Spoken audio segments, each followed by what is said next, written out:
చిలకడ దుంపలు పులుసు పెడుతున్నాను అని ఆయిల్ వేసుకోవాలి.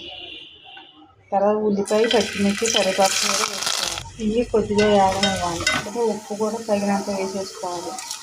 వేసేసుకొని ఇవన్నీ బాగా కలుపుకోవాలి. చిలకడ దుంపల ముక్కలు కూడా వేసేసుకోవాలి. 1/2 స్పూన్ పసుపు, కారం,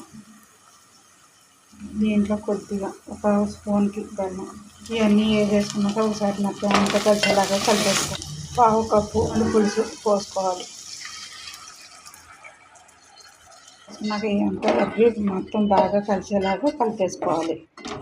మూత పెట్టుకొని ఉడికించుకోవాలి. తీసుకొని కలుపుకోవాలి.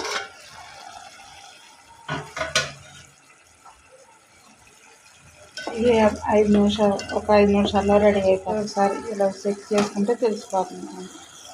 స్టవ్ బంద్ చేసేసుకొని దింపేసుకుంటాం. చిలక